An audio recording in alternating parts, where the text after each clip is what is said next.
시대의 양심, 마성의 중독성, 대체 가능. 정봉주의 정치쇼 정봉주입니다. 자, 지금 이 시간 여러분이 가장 많이 찾아본 실시간 검색어 남북 연락 채널이 복원이 됐습니다. 23개월 만에 정상화됐죠. 최경환 이후연 어제 밤에 구속영장 청구 구속 이게 뭐라고 그러죠? 구속영장 청구를 했는데 받아들여진 거죠. 증거인멸의 우려가 있다. 원래 법상으로 사회 관행상 지위가 높으면 높을수록 증거인멸의 우려는 높습니다. 세탁기 세이프카드 반대. 미국 무역단체들이요, 한국산 세탁기 세이프카드 발동을 하겠다. 긴급 수입 제한 조치죠. 이런 움직임이 있는데 우리 정부가 적극 반대 입장을 표명했습니다. 자, 이 중에서 봉도사가 뽑은 오늘의 실시간 검색어는 남북 연락 채널 복원입니다. 남북이 대화하면서 삽시다. 자, 목요일 첫 곡 비틀스의 Hey Jude 들으면서 1부 돌아오겠습니다. 정봉주의 정치쇼 1부 뉴스 브리핑 청취자 여러분들 함께 하시죠. 샵1035 짧은 문자 50원 긴 문자 100원. 한정희님, 왜 대체 가능해요? 대체 불가하는데 기침이 나갖고 불을 건너뛰고 가능으로 갔습니다. 성경이 아니라 심경 변화 암시인가요? No way. 예봉조님, 대체 불가능했습니다. 대체 가능. 정치쇼는 봉도사만 할 수 있어요. 맞습니다. 마켓도 저만 할 수 있습니다. 자, 뉴스 브리핑 무슨 기사 갖고 오셨나요? 네, 한겨레 21 하호영 기자입니다. 예. 안녕하세요. 소개 안 했어요 제가? 한겨레 21 하호영 기자. 예. 첫 번째 소식은 최경환 전 의원, 현재 의원이죠. 예. 최경환 의원과 이우현 의원이 오늘 새벽에 구속된 소식 전달해드리려고 왔습니다. 구속됐습니다. 서울중앙지법 강부영 영장전담판사, 어디서 많이 들어본 이름이죠. 예. 네. 강부영 영장전담판사가요, 어제입니다. 어제 오전 10시 반 최경환 자유한국당 의원에 대한 영장실질심사 진행한 뒤에 오늘 새벽입니다. 0시 28분에 구속영장을 발부했습니다. 이전 사례로 비하면 꽤 빨리 판단한 거예요. 보통은 새벽 3시 넘어서 판단했거든요. 강 부장 판사는 범죄 혐의가 소명되고 증거인멸에 염려가 있다라고 영장 발부 사유를 설명했습니다. 간단하게 좀 설명을 좀 드려야 할 것 같은데요. 최 의원은 경제부총리 겸 기획재정부 장관으로 재임하던 2014년 10월에 국가정보원으로부터 특수활동비 예산 삭감을 막아달라면서요, 현금 1억 원을 자신의 사무실에서 받은 것으로 알려져 있습니다. 예. 최 의원은 끝까지 본인이 억울하다라고 이야기한 것으로 알려져 있는데요. 이날 영장 심사에서도 혐의 소명에 적극 나서면서 억울하다는 거죠. 소명에 나섰다는 게. 무죄를 호소했고요. 다만 이제 재판부가 검찰의 손을 들어준 겁니다. 여러 가지 의미가 있는데요. 세금 가지고 장난치면 어떤 일이 벌어지는지, 어떤 대가를 치르는지 반드시 끝까지 보여줘야 한다. 이런 교훈을 남겨야 한다. 이런 여론이 제 개인적인 의견이기도 하고요.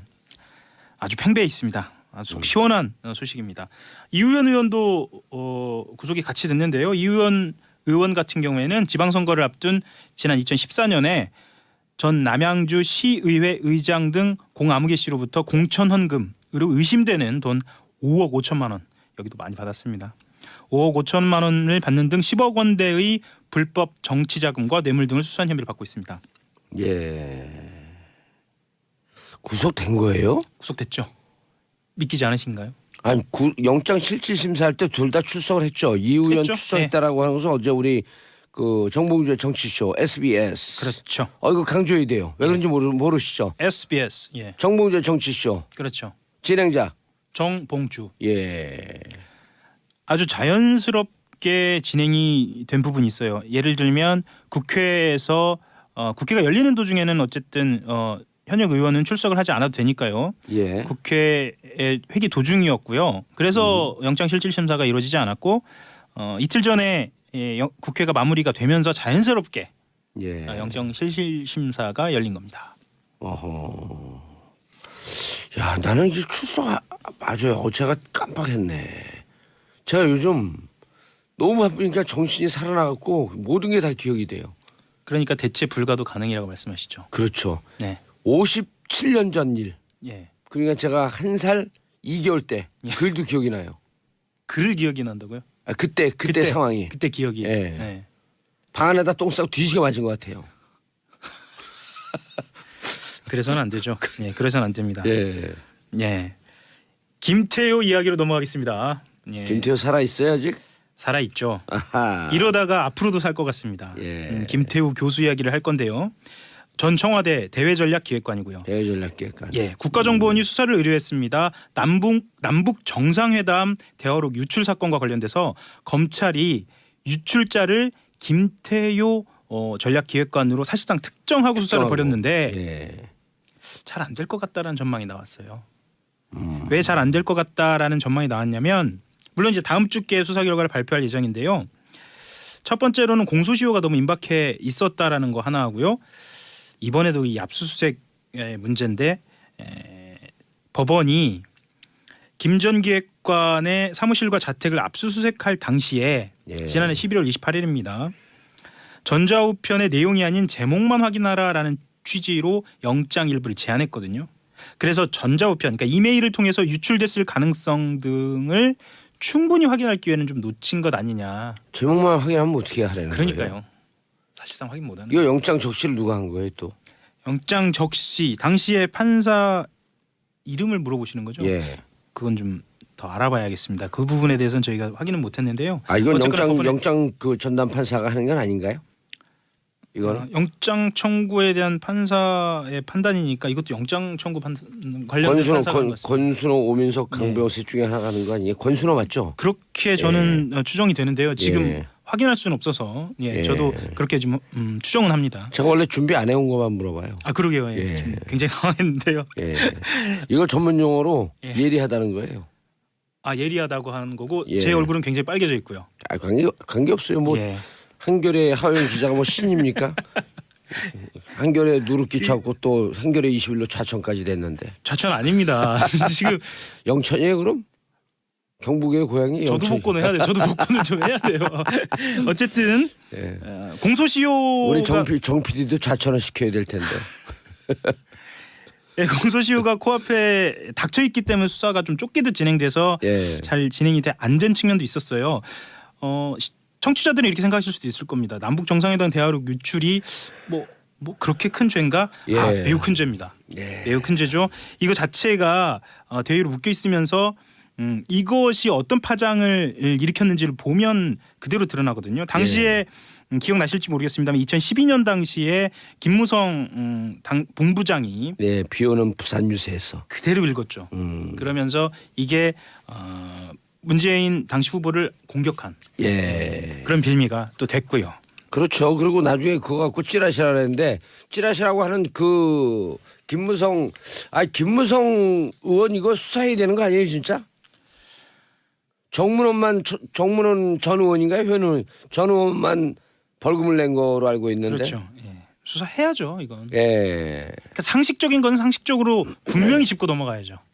김무성 남재준 구속돼 있죠. 그렇죠. 예. 다시 출정해갖고 소환해갖고 검찰에서 조사해야죠. 김무성 의원 같은 경우에도 본인이 억울하다고 하면 이거를 분명히 밝히고 넘어가는 게 맞습니다. 이 남북 대화 그 정상회담 대화록 유출은요. 예. 지금 남북 관계하고 연동이 되어 있잖아요. 연동이 돼 있죠. 남북 관계 지금 좋아지고 있잖아요. 예. 남북 직통선 23개월 만에 복원한 거 아닙니까? 예. 남북 간의 신뢰 회복을 위해서라도 정상회담 대화록 유출한 남측의 인사들 이렇게 엄벌을 하고 있다. 그래야지 남과 북과 사이 남북 사이의 신뢰 회복이 돼요. 그 말씀 잠깐 드릴까요? 예. 전화선 연결된 게 뭐 그렇게 큰 뉴스냐라고 생각하시는 청취자들이 있을 수도 있을 것 같은데요. 예.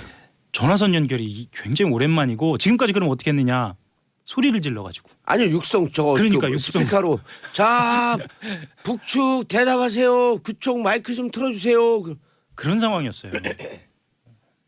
그러니까 말씀하셨던 것처럼 이 대화록 문제도 그 남북 관계하고 긴밀하게 연결이 돼 있기 때문에 예. 분명히 좀 짚고 넘어가야 하는 게 맞습니다. 알겠습니다. UAE 간단히 아니고 복잡히.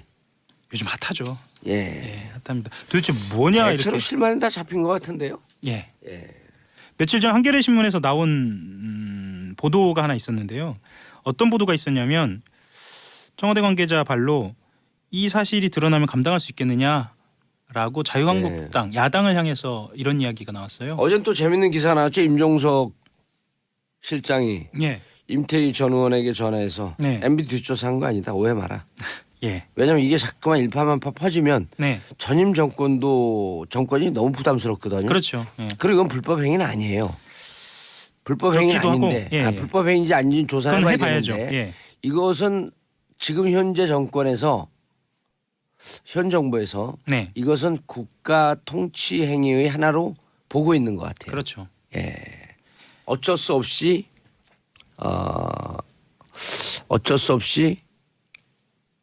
군사 지원을 이명계가 할 수밖에 없었던 거 아닌가라고 하는 좀 그 긍정적 이해를 좀 하려고 하는 것 같죠. 긍정적 이해라기보다도요. 예. 이미 계약이라는 게 진행이 돼버려서 그러니까 계약이라고 표현하면 맞는지 모르겠습니다만 어쨌든 MOU가 진행이 되어버렸고 실제로 실물이 왔다 갔다 하기 시작해서 그렇죠. 현실적으로 왔다 갔다 예. 하기 시작했고 그 부대가 가 있고 그거다가 국익의 차원에서는 드러나는 게 과연 정치적 공학의 측면이 아니고요. 맞는 것인가라는 고민이 일단 청와대에 있는 것 같습니다.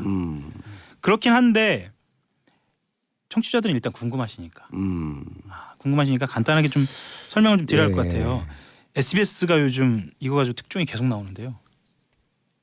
SBS가요? 예. 특종이 계속 나오고 있습니다.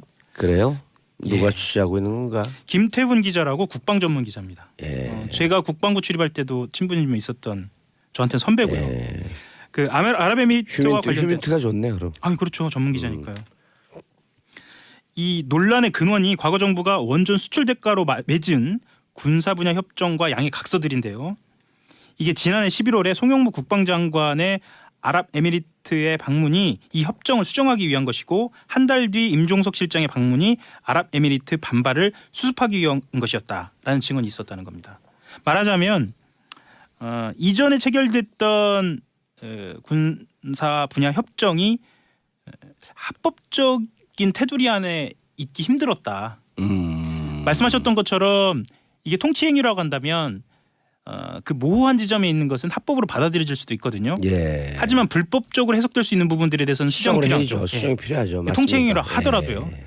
그래서 송영무 장관이 갔고 아랍에미리트 쪽에서는 이러면 우리 계약이 제대로 진행될 수 있겠느냐라고 계속적으로 문제를 제기를 했던 거예요. 그래서 임종석 실장이 갔다라는 분석이 SBS 보도로 나온 겁니다. 그 여권의 관계자 발로 또 나왔는데요. 원전 수출 대가로 맺은 군사 분야 이면 계약 그리고 그것에 대해 구체적인 내용은 알려지지 않고 있지만 이전에 두 정부 여기서 말씀드린 두 정부는 이명박 정부 박근혜 예. 국내법을 명백하게 위반하면서 아랍에미리트와 5가지의 협정과 양해각서를 맺었다라는 거예요. 좀 답답한 건 내용은 또 드러나 있지는 않습니다. 예. 내용은 드러나 있지 않고 다만 교육 군사 훈련이나 방위산업이나 군수지원이나 고위급의 상호 방문을 통한 군사교류 협력 이 정도만 드러나 있습니다. 예. 개념적으로 이렇게 얘기를 해서 글쎄 뭐 그 정도는 할 수 있지 않느냐라고 생각하실 수도 있겠는데 현실로 들어가 보면은요. 예. 이 말은 아랍에미리트의 국방 분야를 책임져 주는 것으로 읽혀지기도 해요. 예. 그리고 유사시에 우리의 부대가 분쟁에 개입될 수 있는 여지가 있지 않느냐라고도 해석이 될 수도 있고요. 예. 이거는 아까 말씀드렸던 불법성과 무관하게 정리가 되어야 하는 그런 부분이기도 하고요. 그렇죠. 그 군사적 개입이나 분쟁에 개입하게 되면 그 물론입니다. 나머지 나라 예멘, 이란 뭐 이런 등등하고 무척 그 사이가 안 좋아지. 중동에서 외교가 심각한 문제에 봉착하잖아요. 물론입니다. 국익에는 경제적 이익도 있지만 가장 중요한 거는 우리 국민들 예. 생명이고 그렇죠. 안전이지 않습니까? 그런 그리고 부분들 거기 나가서 기업 활동하는 우리나라 그 대기업들 예. 당장 어려움을 겪고 어렵죠. 있죠. SK가 지금 어려움을 겪을 뻔했는데 그래서 부랴부랴 달려갔다는 설도 있잖아요. 예. 그 구국의 강철 이빨 김종대 의원의 주장에 따르면. 예, 김종대 의원이 그렇게 이야기를 하고 김종대 있죠. 의원 얘기가 제일 그 많이 정확해요. 상당 부분은 사실로 확인되고 있는 것도 예. 있고요. 본인은 합리적 추론이다라고 이야기는 아니 하지만 합리적 추론이라고 안 그랬어요. 예. 저한테는 뭐라 그랬냐면 예. 휴민트. 휴민트. 그리고 예. 그래서 외교부 국방부 퇴직자 그때 했던 이 실무했던 사람들이 지금 없대요. 없죠. 예, 예, 없습니다. 그래서 퇴직자들에게 인터뷰를 했다. 그 취재했다. 퇴직자라고 하면은요. 김종대 의원하고 저도 친분이 있습니다만 실제로 고위급들이에요. 예, 고위급들이죠. 그런데요. 예. 이거 끝나기 전에 제가 그 한겨레 하호영 기자에게 팁을 드릴게요. 예. 무기는 어느 나라 어느 무기가 들어가나요? 이렇게 되면은 아랍에미리트예요. 우리 무기가 들어가진 않잖아요. 우리 무기가 지금 들어갈 것으로 예고돼 있습니다. 그럼 우리 무기하고 로키드 마틴스하고 그 커퍼레이션 돼 있는 무기는 없나요? 왜냐하면요. 예. MB 정부 시절에 MB 대통령의 독단적인 결정인지 네. 아니면 로키드 마틴사의 압력성 협조 요청인지 그걸 들여다봐야죠. 아니면 거간을 한 것인지. 그렇죠. 예. 로키드 마틴사에서 거간을 한 건지 그렇지. 그걸 들여다보면 돼요. 정답 나오죠.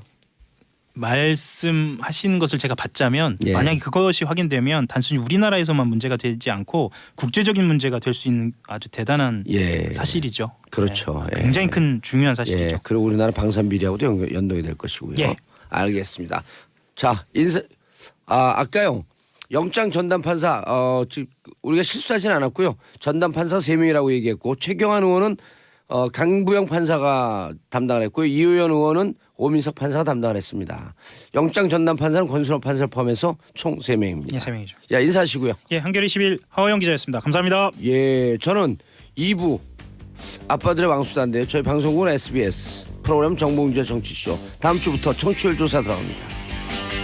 정봉주의 정치쇼 2부 순서 들어가겠습니다. 자, 아빠들의 왕수다. 요즘 자리 잡았어요. 날라다녀요 이제. 아빠의 눈높이에서 아빠들의 시선으로 왕수다를 와장창창 떨어주실 분들. 정인설 한국경제신문 기자. 안녕하세요. 자리했습니다. 정인설입니다. 예, 겨울엔 눈 오면 좋겠어요. 설설 기어서. 네.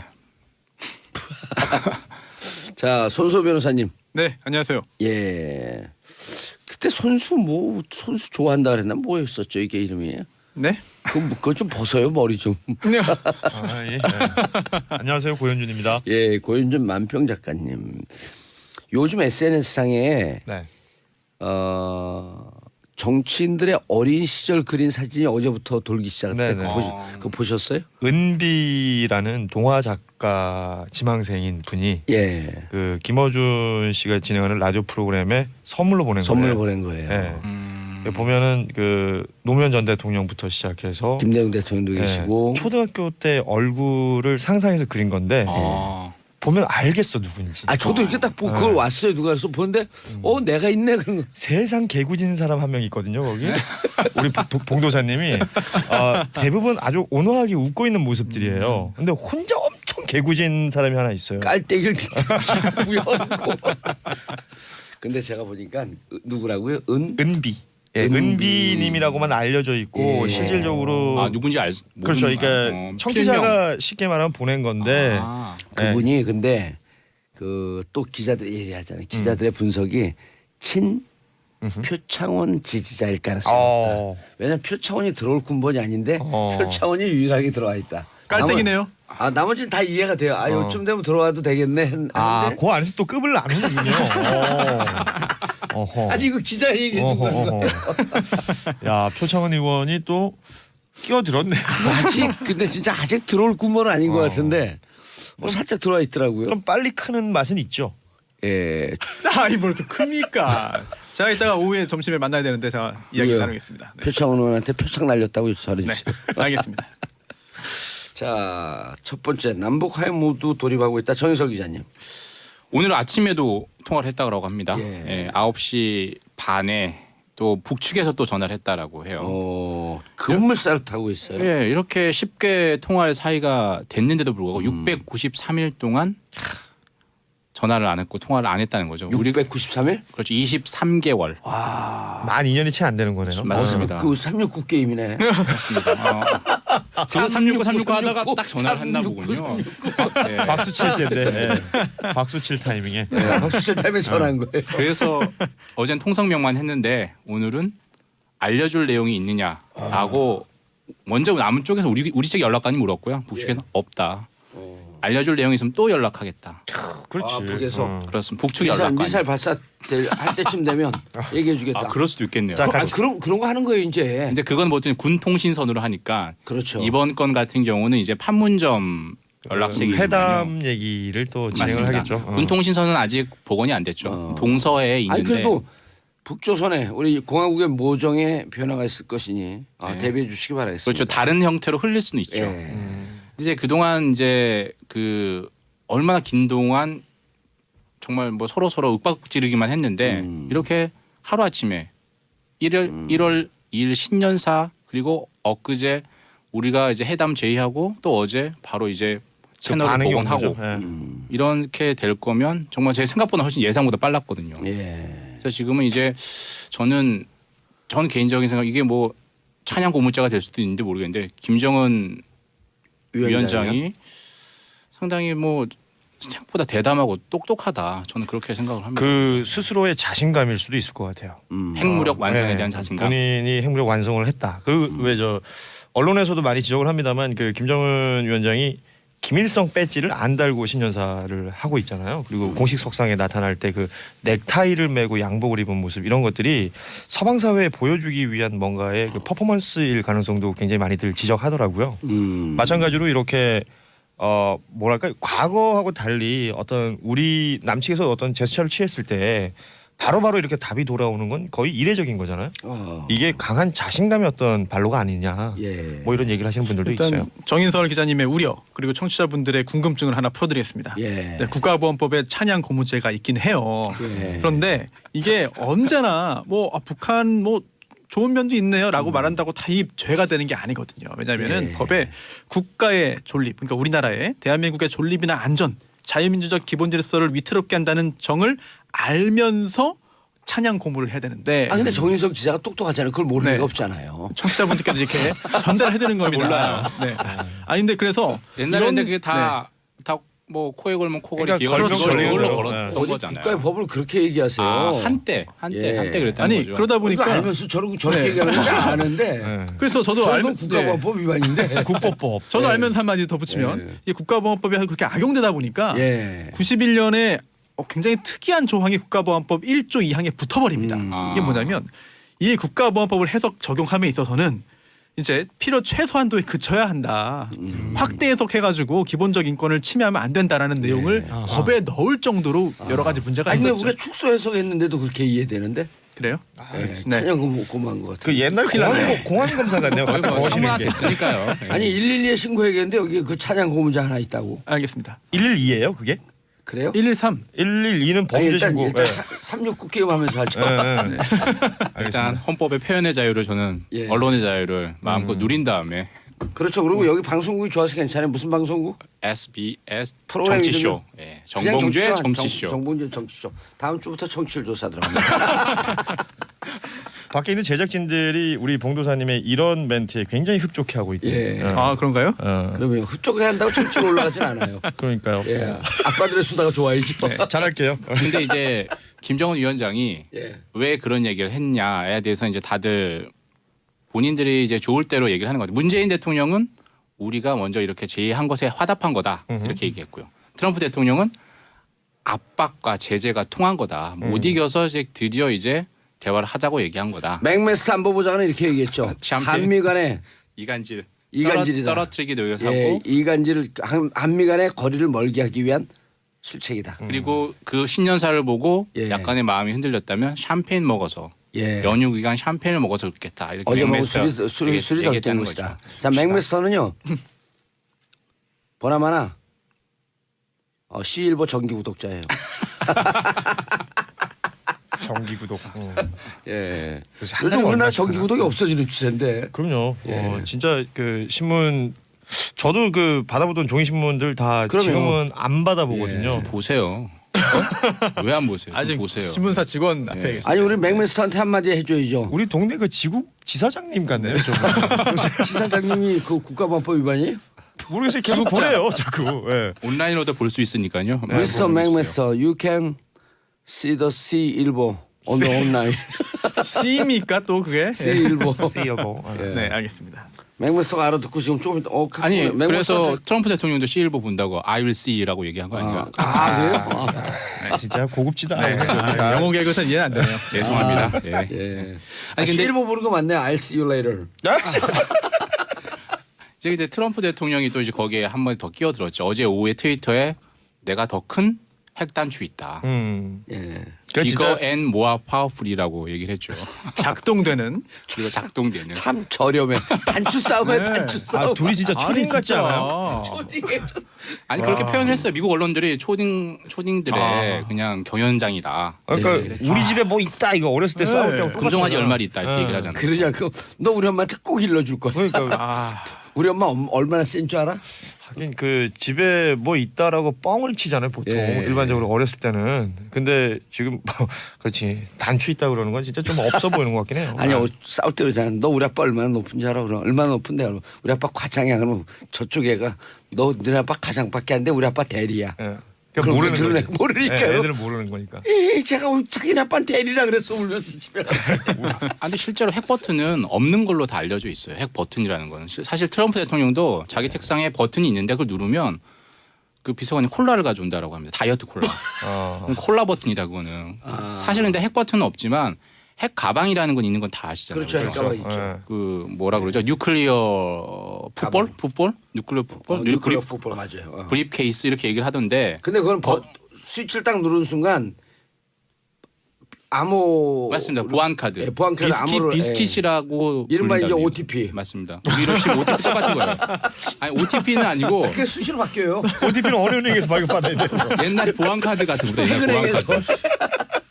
네, 그런 거죠. 해금행에서 발급받아야지. 그렇지. 아 실제로 빌 클린턴 대통령이 그걸 잃어버려서 예. 되게 문제가 됐었어요. 어. 그 보안 카드를 그 잃어버려서. 비스킷을 잃어버렸다는 그 거예요. 당시에 이제 누군가 핵공격 미국을 괴롭혀도 핵공격을 못 하던 시절이었죠. 근데 그걸 그 루안스키가 저기 조사를 받았습니다. 모르겠습니다. 그 왜 없어졌는지는 왜 없어졌는지 모르겠는데 네. 사실 탄핵감이죠 사실. 근데 그 뒤늦게 알려진 거예요. 그게 보통 옷을 입고 있을 때는 잘 안 없어지잖아요. 그렇죠. 아니 그럼 박근혜 대통령 자꾸 몰아가지 마세요. 아니 근데 박근혜 대통령이 그거 잊어먹어서 탄핵된 거예요?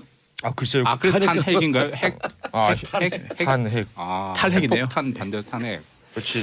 탄 건 아무튼 먹으면 안 좋아. 저의 입장. 예. 그런 건 이제 중요한데 이제 이런 남북 간의 어떤 대화 모드가 된 건 정말 좋은데 예. 중요한 건 이제 한미 관계잖아요. 그러니까 맥메스터 보좌관이 얘기하는 것처럼 우려하는 것처럼 이제 협상을 합니다. 평창 올림픽 관련 협상 잘 될 거예요. 예. 그리고 뭐 나아가서 이산가족 상봉 남북 적십자회담까지 잘 될 겁니다. 근데 그 이후에 군사회담 예를 들어 아하. 뭐 올림픽 기간에 훈련 연기는 뭐 기정사실화 됐으니까 그렇다 치더라도 훈련 규모를 축소하든지 횟수를 축소한다든지 이런 부분에 만약에 가게 된다면 한국과 미국과의 이해관계나 생각이 좀 달라질 수 있는 부분이 있잖아요. 그래서 제 느낌이 이래요. 청와대가 나서지 않습니다. 남북 지금 회담에 통일부가 나서요. 예. 그리고 청와대는 아마 한미 관계를 조율하는데 한미 동맹의 어떤 중요성을 계속해서 얘기하는 부분을 청와대가 맡고 있는 것 같습니다. 남북 대화는 통일부가 역할 분담이 그렇게 돼 있는 듯한 느낌이 저는 듭니다. 우리 방송에서만 아마 지속적으로 2월 3월에 급격하게 대화 분위기로 갈 것이다. 라고 하는 것을 봉도사님이 계속 말씀하셨죠. 했는데 이제 이게 제가 보기에는 맥메스터가 이게 지금 블러핑하는 거예요. 어떻게요? 이미 여기는 지금 네. 지난해 7월서부터라고 했으니까 이미 1년 6개월 동안 한 서너 개의 라인으로 계속 대화를 하고 있어요. 북한하고요. 그러면 공식 비공식. 비공식으로 하고 있는 거죠. 틸러슨 국무장관이 계속 얘기를 했었죠. 예. 채널은 다양하다. 예. 그리고 그때 그 사망한 누구죠? 그 이름이 원비어. 원비어, 오토 원비어, 예, 오토 원비어도 그 스위스인가 오스트리아에서 대화해서 그 채널 통해서 들어가고 그 데리고 나온 거 아니에요? 그렇습니다. 그래서 여기에 있어서 이제 미국 측 입장은 좋다 대화하는 거 좋고 우리 다 하고 있는데 우리가 하는 것에 앞장서는 과속은 하지 마라라고 하는 것은 일종의 경고예요. 우리보다 앞장서서 나가지 마라. 나가지 마라. 그리고 군사 문제든지 이런 등등도 사실은 미국과 북한 사이에서 조율된 내용을 우리한테 토스하면 한미 동맹에서 다시 얘기되는 이런 순서로 가요. 이거 자칫하면 그러면 코리아 패싱 되는 거 아닙니까? 아니죠. 이게 한미 동맹이 있고 또 북미 간의 대화가 사실은 우리보다 더 밀접하게 비공식 라인이 계속 살아있고 또 워싱턴 라인이 살아있잖아요. 유엔에서. 그러니까 그쪽은 계속 대화가 되고 있는데 자칫 남한의 그 주화파 말고 그 친화파요 뭐예요? 근데 매파. 아니요. 비둘기파. 비둘기파가 너무 이것을 과속하면서 한미 동맹까지도 좀 뒤틀리게 하는 이런 우만 범하지 말라고 계속 미국이 매판 또 경고를 하고 있는 거거든요. 그러니까 그래서 어쨌든 군사 문제 들어가면 우리 뜻대로 군사 문제도 안 가요. 어쨌든 그 긴장 상태는 여러 형태로 계속 유지가 예. 되는 거네요. 근데 이제 그렇죠. 그런 또 하나의 비판이 있잖아요. 시간 끌기다 이번 거는 이제 그 재진입 기술 내지는 마지막 활용 점정을 하기 위해서 몇 달이 필요한데 예. 그 사이에 대화를 해서 시간 끌어서 이제 그게 거의 완성이 되면 북미 대화가 될 것이다. 그야말로 그렇죠. 핵무력 완성이다. 뭐 이런 부분에서 일본 언론을 중심으로 이런 얘기가 지금 나오고 있는 거죠. 왜냐하면 지금 북한 관계에 있어서는 그 취재력이 거기 또 조청년 있잖아요. 그러니까 일본이 최고 좋거든요. 기사 취재력은. 맞습니다. 저도 일본 가서 우린 접근성이 없잖아요. 제가 일본 가서 기자들 보면 우리는 뭐 저 해봐야 국방부 출입 기자잖아요. 예. 거기는 미사일 전문 기자가 있고요. 뭐 북한에 남북관계 관련해서? 전문 기자가 있고 한반도 관련 전문가가 너무 많아요. 그리고 한국말을 너무 잘합니다. 일본 기자들이. 그런데 일본 언론에서 주요한 대형 오보도 종종 나오지 않습니까? 항상 오보도 특종과 나오죠. 오보는 예. 기자들 사이에서는 종이 한 장 차이라고 그리고 하죠. 일본이 보면 좀 뭔가를 잘 만들어내잖아요 스토리를. 그리고 걔들이 하나의 집요하게 가는 그러니까요. 덕후 나라 아니에요, 걔들이. 오타쿠의 나라니까. 그리고 실질적으로 거기는 연결이 돼 있으니까 조총리의 북과 그래서 아니 우리나라는 저 확성기다고 떠들어댈 때 거기는 바로바로 연락이 예. 됐을 테니까. 예. 맞습니다. 그리고 김정은 전문가들 또 많아요. 많겠죠. 예, 그거 재밌잖아요, 김정은 전문가는. 재미있죠. 예. 일단 헤어스타일만 계속 분석하는 사람들도 있더라고요. 그렇죠. 근데 그게 정확히. 가십 정도예요? 아니면 정말 참고할 만한 수준인 거예요? 정말만 수준이에요. 예를 들어 그 헤어스타일이 변경됐을 때 네. 어떠한 정치적 변화가 일어나는지 이런 걸 계속 연동시켜서 그게 데이터로 쌓이면 통계가 되는 그거 거거든요. 너무 과잉 해석 아닙니까? 아니 근데 그 실제로 과거에 왜 저 뭐 요리사 네. 북한에서 실제 켄지? 뭐 했던 켄지 씨죠? 맞아요. 그런 그러니까 접촉을 했던 사람들이 일본에는 존재하잖아요. 예. 네. 우리는 몰랐던 김정일의 요리사. 예. 네. 그분 이름이 또 켄지. 이정은 켄지. 켄지. 곧 이제 그 북한 들어와서 네. 완전 그쪽 시민이 돼서 살겠다 그러더라고요. 아 그래요. 예. 로드맨하고 친한 사람 있으면 좋겠어요. 지난번에 차장 들어간 사람 있잖아요. 그 유엔 유엔 사무차장. 예. 예. 누구죠? 무슨 맨인데 거기도? 맨. 예, 맨을 좋아해요. 김정은. 알겠습니다. 예. 하트맨인가? 우리도 어떻게 그 서장훈 씨나 이렇게 농구 레전드들 있지 않습니까? 예. 네. 어떻게 선택을 해보면 안 될까요? 지금 분위기 좋을 때. 저한테 부탁하시는 겁니까? 김정은 위원장은 주로 NBA를 많이 보더라고요. 국내 농구 잘 안 보고 아이스하키는 김정일이 좋아했고요. 하승진 NFL. 선수라도 좀 어떻게. 약간 친미네요 거기가. 그렇군요. 그 얘기는 해요. 북한 문제 전문가들이 미국은 욕하면서 본받고 싶어하고 중국은 친하면서 욕한다. 그러니까 친하면서 떼놈이라고 욕하고 네. 미국은 욕하면서 그쪽을 본받고 네. 싶어한다. 그러니까 오히려 정서는 미국 쪽으로 더 기울어 있다 그러더라고요. 좋아하는 거는. 자, 다음 고현준 작가님. 네. 이명박 정부도 이면 계약 있다. 이거 어찌됐건 그 아랍에미레이트 원전 수주 예. 관련해서 이면 계약 얘기는 뭐 다양한 형태로 지금 쏟아져 나오고 있는데, 그러니까 MB 때 진행이 된 거잖아요. 예. 그리고 MB 때 처음 그 수주가 될 때부터 뭐 절차상의 어떤 합법성 이런 것들에 대한 지적이 계속해서 나오는 건데요. 그 그때 당시에도 국회에서 문제 제기를 했었죠. 그렇죠. 이면 계약 있었냐. 그러니까 2010년 국정조사에서도 얘기를 했었고, 국정감사에서도 계속 문제 제기를 했었죠. 이게 결국은 생각을 해보면 그 산술적으로 그냥 있는 팩트만 그러니까 예. 공개가 된 것들만 살펴봤을 때 뭐 그냥 이해하기 쉽게 100원짜리를 우리가 갖다 주는데 우리가 얻는 게 뭐 예를 들어서 저기 그 MB 정권 차에서 얘기했던 건 뭐 400원이다 뭐 이렇게 얘기를 한다면 우리가 얻는 게 되게 많은 거잖아요. 되게 많은 건데 그걸 그 나라가 우리한테 그렇게 해줄 이유가 뭐냐. 이게 좀 합리적으로 추론을 해서 따져봤을 때 뭔가 비는 부분들이 너무 많은 거죠. 그러면 뭐가 있겠지. 그걸 얘기하라고 했을 때 이면 계약은 없다라고 꾸준히 얘기하고 있었던 것이고, 그 최근에서야 이제 계속해서 뭐 하나씩 밝혀진다기보다는 의혹들이 계속 제기가 되고 있는 거잖아요. 특히 이 군사 관련된 여러 가지 것들이 있는데 따지자면 이게 뭐 일종의 패키지처럼 생각을 해볼 수 있을 것 같아요. 파병 아니면 어떤 그 병참 물자 지원 또 방산 기술에 대한 어떤 협력 이런 것들로 귀결이 될 텐데 단순히 그냥 돈 계산 주판알만 튕기는 거라면 뭐 잘한 일이 될 수도 있을 거예요. 그걸 또 주장하는 바가 지금 자유한국당 측에서의 어떤 주장일 텐데. 난 또 받아들일 가치도 또 충분히 그렇죠. 있다고 봐요. 근데 단순히 국가 간의 어떤 이 뭐 MOU나 이런 것들이 국가 간의 이런 것들이 단순히 주판알만 가지고 생각이 되는 것도 아니고 한국하고 UAE만 있는 건 아니잖아요. 특히 아랍 쪽은 그 종교 문제라든지 문화적 문제를 간과할 수 없는 부분인데 그 순위파가 지금 장악하고 있는 각종 나라들 뭐 우리도 계속해서 관계를 가져야 되는. 여기 순위파 나라죠. 그렇죠. 뭐 사우디아라비아나 뭐 이쪽이랑도 순위파고. 생각을 해봐야 되는 건데 그 반대 척점에 있는 이란하고도 우리는 굉장히 긴밀하잖아요. 예. 그러니까 이런 것들에 대해서 따져보지 않았던 거 아닌가 아니면 간과했던 게 아닌가. 그렇다면 이 부분에 대해서 지금부터라도 생각을 해봐야 되는데 이게 국내법상 불법적인 어떤 무언가가 있다면 이건 당연히 브레이크가 걸려야 될 부분들이 아닐까. 이 지금 이제 상당수 이제 이면 계약이 있다라고 이렇게 가정을 하고 말씀을 하신 거고 사실 지금 현재로서는 누가 화를 내게 만든지는 뭐 명쾌하게 100% 밝혀진 건 없잖아요. 누가 이 진짜 아랍에미리트의 왕세자를 화나게 만들었냐.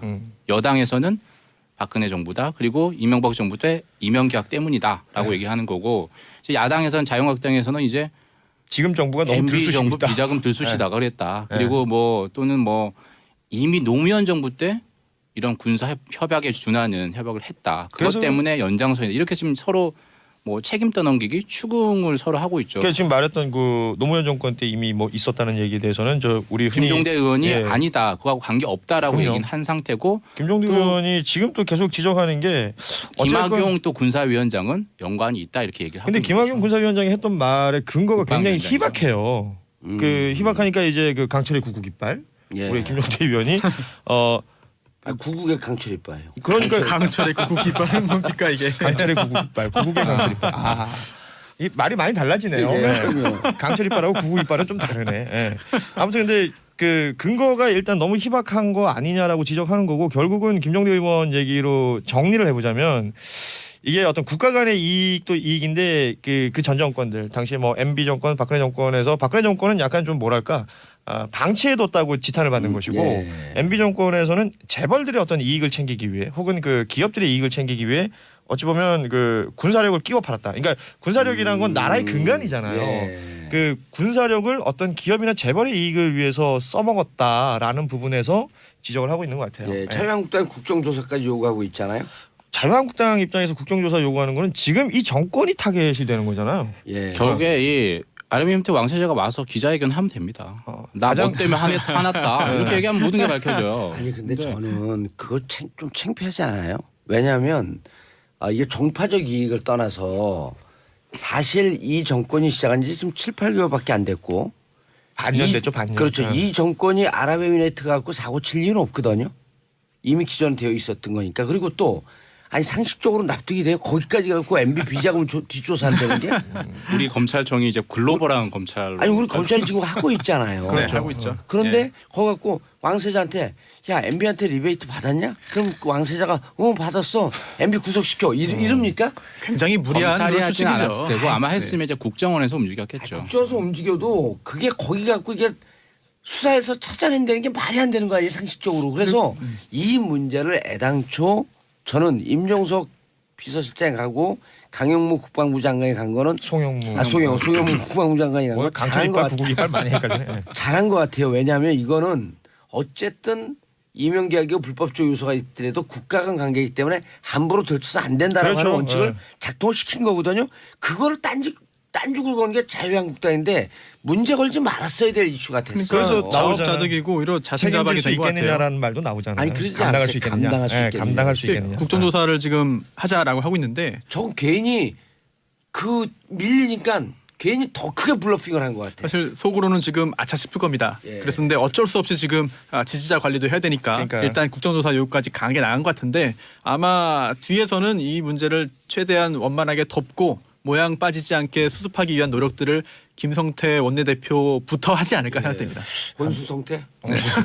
너무 옛날 방식이에요. 구태의연한 방식입니다. 그리고 그러니까, 어제 임종석 실장이 임태희 전 실장한테 전화했다 그러잖아요. MB 때 실장이었던 뒷조사한 거 사람이죠. 예. 아니다. 음. 그럼 여기서 덮어야 되는 거예요 이게. 그렇게 될 것 같아요. 예. 근데 이 의혹만 무성해지고 있으니까 자유한국당은 지금 내가 봤을 때는 함구령 내려졌다 그러잖아요. 이 관련해서는. 예, 그거까지만 하면 안 될까요? 예. 예.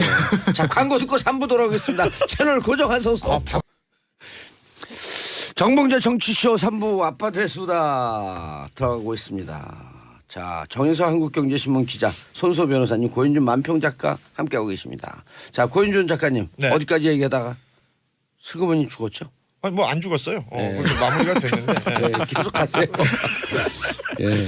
결국 그 이제 뭐 UAE 그러니까 아랍에미리트 관련된 원전 수주 그 이면 계약의 실제 존재 여부 이런 것들에 대한 의혹은 계속해서 있는 것이고 그리고 현 정권이 어떻게 해서든 그러니까 정리정돈을 하기 위한 여러 가지 일들을 하고 있는 것으로 보이는데 예. 이걸 정략적으로 이용하는 뭐 지금의 야당의 모습이라든지 이런 것들에 대한 사람들의 좀 눈살 찌푸리는 뭐 이런 반응들이 계속해서 존재하고 아니, 있다. 청와대 해명도 네. 좀 몇 번 사실은 바꿨기 때문에 그렇죠, 이게 약간 뭐 좀 그 부분은 책임은 있죠. 예. 그 예전처럼 국민들의 눈이 깜깜이가 아니기 때문에 이제는 뭐 밝혀질 것은 밝혀져야 될 테고요. 예. 그리고 당시에 뭔가 불법적인 행위가 있었다면 그 법적인 책임도 사실은 져야 되는 것이 아닌가 저는 예. 뭐 그렇게 생각을 합니다. 아니 전 청와대 해명이 저도 처음에 그 논조였었거든요. 왜 오락가락했느냐? 왜 오락가락했냐. 네. 근데 지금 쭉 6번 바뀐 과정을 봤더니 원래대로 들어왔죠. 예. 봤더니 어떤 느낌이 들었냐면 이 부분에선 전쟁을 하고 싶지 않았던 거예요. 야당과. 그리고 이 부분은 국익을 위해서 가리거나 덮어주고 싶었던 그 따뜻한 마음이 거기 좀 있는 것 같아. 근데 그걸 모르고 야당이 계속 그걸 갖고 싸움을 건 거예요. 요쯤 되면 우리가 뭐 하고 왔는지 당신들 누구보다 잘 알지 않냐. 그러니까 이거 시비 걸지 마라. 곤란하다 우리도 자꾸 이렇게 얘기하면. 근데 그러면서 바뀌는 과정인데 그래서 저는 처음 했을 때 임종석 비서실장이 갖고 UAE 왕세잘 만나고 그랬으면은 사실은 이거는 MB나 박근혜 측 이게 내부가 시스템이 잘 돼 있으면 야 이건 우리를 어찌 보면 디펜스한 거니까 더 이상 나가지 마라 하고 말렸어야 되는데 보수 그쪽이 지금 오합지졸이 돼버린 거예요. 그러니까 그때 감지를 만약 했다면 그게 진짜 진정한 속내였다면 네. 그걸 감지했다면 지금처럼 일이 이렇게 커지지는 않았겠죠. 그렇죠. 키울 필요가 없었던 일이에요 이게. 근데 첫 번째 해명이 누가 봐도 좀 어색했죠. 예. 예. 눈에 밟혀서 한 달 전에 국방부 장관이 갔다 왔는데 그렇죠. 대통령이 그 장병들이 눈에 밟혀서 예. 임종석 비서실장을 대신 보냈다. 이거 누가 봐도 이건 납득할 수 없었어요 사실. 처음에 좀 잘 말씀하신 대로 잘 만들어냈더라면. 아니 눈에 밟힐 수 있죠. 뭐 대통령을 지금 무슨 목석인간으로 보는 겁니까? 왜 그렇습니까? 밟힐 수는 있죠. 밟힐 수 예. 있는데 그것 때문에 비서실장을 보낸다. 이거는 누가 봐도 이제 뭔가 있다 이렇게 생각할 수밖에 없는 거죠 사실. 그렇죠. 예. 비서실장이 거기 갔다 오고 바로 또 문재인 대통령이 또 외국 나가야 되는 타이밍이었기 때문에 일본 중국 예. 그 중요한 시점에 계속해서 그러니까 시비거리를 제공한 것도 분명히 있긴 있어요. 그리고 그때 당시에 가만히 보면요. 보수 언론이 첫 번째 문재인 대통령 흔들기가 들어가는 시점이에요. 그렇죠. 중국에 가자마자 혼밥으로 흔들고 딱 보니까 이게 먹어주는 것 같거든. 그러니까 비서실장은 어디 갔어? 아랍에미레이트 갔어? 하면서 그때 자기들 내부 소설을 쓴 거예요. 대통령 흔들고 비서실장 흔들면 뭔가 내부 안에서 기둥이 살짝 흔들리지 않을까라고 하는 좀 과한 기대가 있었던 거지. 그래서 이걸 가지고 그런 정황이 있었어요. 이걸 가지고 자유한국당이 계속해서 뭐 이게 정략적으로 이용하는 건 제가 봤을 땐 재발 걸기일 가능성이 굉장히 높다. 예. 예. 김성태 원내대표님 어제 그저께 뭐 토론도 잘 봤는데요. 전 보지 않고 얘기를 들었습니다. 개인적으로 제가 김성태 의원한테 형님 그러거든요. 네. 형님 이거 그만하세요. 이거 자충수입니다. 어제 제가요 그 강서구 예. 그 김성태 의원의 지역구 쪽에 이제 내년에 그러니까 이제 올해가 됐군요. 이제 지방선거 준비할 만한 시의원 출마를 준비하고 있는 한 분을 만났어요. 이분은 자유한국당 쪽이신데 그러니까 선거운동의 어떤 일환으로 최근에 뭐 여기저기 엄청 다니고 연말에 뭐 김장 봉사활동부터 봉사활동도 열심히 다니고 이제 본인의 표밭을 다지기 위해서 다니고 있는데 그런 표현을 쓰더군요. 위에 계신 분들이 이게 방송에 적합한 얘기인지 모르겠지만 너무 똥을 싸놔가지고 본인들이 지금 선거운동에 너무 힘들다. 그 윗분이라고 얘기하는데 윗분 누구? 막 이랬어요. 그랬더니 그걸 또 나한테 얘기를 안 해. 그래서 보니까 이제 대충의 그 정서라는 건 느껴지더라고요. 예. 네. 그러면 지금 그 야당 입장에선 선거운동 다니는 사람들이 진짜 죽을 맛이에요. 힘들죠. 명함 받으면 네. 던져버리고요. 힘들죠. 돈이 없어 찢어버리고 악수하자고 손 내면 손 탁 치고 이거 우리도 느꼈거든요. 2008년도에. 그러니까 눈을 안 마주친대요 본인이. 예. 그래서 요즘 눈이 많이 오는지. 정인석. 자, 다음 이슈로 넘어가기 전에 샵1035 짧은 문자 오시면 긴 문자 100원 문자 보내주시기 바라겠습니다. 자, 3159님 봉도사님 정민규예요. 저 오늘 오후 2시에 논산훈련소 들어갑니다. 서로 화이팅 합시다. 화이팅. 네. 너나 화이팅해. 우리 아들입니다. 오늘 지금 군대 가고 있어요. 의경. 예. 아들이 제가 며칠 전에 아들을 봤습니다. 예. 봉도사님의 어렸을 때 모습이랑 똑같다라고 저는 감히 단언할 수 있어요. 진짜 닮았어요. 일단 어깨가 딱 벌어졌고요. 누가 사정권 안에 들어오면 주먹 나갈 준비를 하고 다 걸어다닙니다. 약간 전투적인 자세 있잖아요. 앞으로 한 15도 정도 이렇게 쏠려 우리 있는. 군이 정말 네. 필요한 인재네요. 네. 근데 의경을 갖는 의경. 그래서 제가 배치되는 그 지역 갖고 시민사회 운동단체하고 연대하고 계속 집회 신고하려고요. 대문진압 바로 나오라고. 그 군대 가갖고 특히 이제 우리 군대가 안전사고 없는 군대로 거듭날 수 있게 성인들이 잘해야죠. 기성세대들이 잘해야죠. 훈훈한 말씀이네요. 네. 그러면 아이들은 가갖고 교관 얘기 잘 듣고 네. 그리고 나보다 옆에 있는 내 동료를 먼저 세우려고 노력하고 오. 이러면 사고 안 나요. 사실 지금 입소 중인 거잖아요. 아직 입소한 건 아니고 입소하러 가는 길이잖아요. 입사로 가는 카니발. 그러니까 안에서. 조금 전에 왜 전화 통화를 아들이랑 했잖아요. 이게 진짜 그 봉도사님의 따뜻한 네. 아빠의 모습. 안전사고 조심하고 이런 말이거든. 그렇죠. 아니 며칠 전에 그 군용버스 사고요? 신병 예. 군용버스. 굴렀잖아요. 군용버스. 예, 군용버스. 그러고 그냥 가슴이 섬뜩섬뜩해요. 맞습니다. 알겠습니다. 자, 홍준표 대표 MB의 만남 SBS 또 뺏겼다? 네. 어제였죠. 무슨 땅 타먹기 합니까? 네. 뺏기게. 홍준표 대표가 MB를 만났습니다. 예. 삼성동에 있는 MB의 사무실에 가서 새 만났는데, 인사하러 간 거죠? 예. 네, 중요한 이야기들이 있었어요. 참 언론의 보도가 크게 됐는데 우선 이번 정권에 대한 평가를 했습니다. 하면서 정권 담당 능력이 없다. 부작용이 나올 것이다. 예. 라는 말을 했고요. 그러면서 그래도 뭐 좋은 말 한마디 해라라고 했더니 기자들이. 네, 예. 아니 MB가 MB가. 홍준표 대표에게 그랬더니 홍준표 대표가 이렇게 말합니다. 한 가지 잘하는 게 있다. 문재인 정권이 쇼는 기가 막히게 잘한다. 라는 칭찬 아닌 이야기를 해서 끝냈고 더 중요한 부분이 있죠. 바로 방송, 언론, 특히나 SBS 관련된 내용을 둘이 나눕니다. 어허. 홍준표 자유한국당 대표가 이렇게 얘기를 했죠. 좌파 정권이 들어서니까 SBS도 뺏겼어요. 네, 여기 대해서 이명박 전 대통령이 그것도 적폐다라고 말을 했고요. 네, 서로 주거니 받거니 이제 하는 거죠. 네, 예. 왔다 갔다. 그러다 이제 홍준표 대표가 이렇게 또 말을 했죠. 적폐가 아니고 그건 강도죠. 네. 이제 좀 성대모사가 되는군요. 이 네. 성대모사예요. 그냥 네, 사투리 하는 거지. 그렇습니다. SBS도 뺏겼다라는 인식을 제1야당의 대표 그리고 직전에 있었던 대통령 선거에서 상당수의 득표를 얻었던 예. 홍준표 대표가 SBS를 뺏겼다. 예. 뺏긴 이유가 좌파 정권이 들어서서이다. 언론에 대해서 어떤 생각을 하고 있는지. 예. 언론관 같은 게 느껴지는 네, 거예요. 이거 참 글쎄요. 동조하기 어려운 그런 발언을 했고 또 SBS 구성원들이 사실은 굉장히 큰 분노를 하지 않았을까 생각이 자, 듭니다. 그럼 여기 두 사람의 이제 논문 시험 나갑니다. 두 사람의 대화로 유추해 볼 수 있는 우리 넷의 신분은 네? 두 글자로 뭐라고 얘기할까요? 우리 넷이요. 예, 우리 넷의 신분. 저희요? 예, 두 사람의 대화를 통해서 네. 유추해 볼 수 있는 우리 네 명의 신분 좌파. 작물. 작물. 그렇네요. 예. 우리 뺏긴 물건이니까. 그렇네요. 아니 이렇게 방송국 자체를 뺏을 수 있다. 뺏기는 대상이다. 그러니까 저희가 객체다라고 한 건데. 강도질의 예. 소산이군요. 그러니까 아니 오늘 말하자면. 방송한 저 박계초 우리 전문수 CP 계시거든요. 네. 저분을 네 글자로 뭐라 그럴까요? 네 글자로. 뭐예요? 작물들의 대장이니까 작물아비.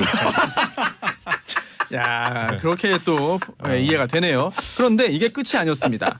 이게 단지 이제 홍준표 대표 개인의 어떤 그 인식에 불과한 게 아니라 예. 혹시라도 자유한국당 전체가 그런 인식을 하고 있는 게 아니냐라고 하는 짐작을 할 만한 단서가 나왔죠. 위험하네요. 네, 이게 그 자유한국당 최고위원 회의가 있었어요. 여기에서 홍보본부장 맡고 있는 박성중 의원이 있습니다. 저희 이쪽 그 근처인데 동네 근처인데 이분도 언론 출신인가요? 아니죠. 구청장을 하다가 국회의원이 됐죠. 네, 행정관리 출신입니다. 그런데 여당 시절에 자유한국당이 집권하고 있을 때는 여기도 우리 나왔었는데. 그래요? 우리 나왔었어요. 이제 방송국의 두뇌는 저희가 즉 우리가 어느 정도 지배를 하고 있었는데 밑에 있는 80~90%의 기자, PD, 작가들은 저쪽 편이 많았다. 즉 지금 현재 여당을 말하겠죠. 그래서 이게 균형점을 찾을 수 있었다. 그런데 이게 지금은 완전히 넘어갔다라는 말을 했습니다. 이게 사실 언론을 이렇게 판단하고 이제 평가하고 한다는 것이 참 쉽지는 않을 것 같은데 이렇게 실제로 말했고 더 우려되는 것은 이게 최고위원 회의에서 공식적으로 발언한 거거든요.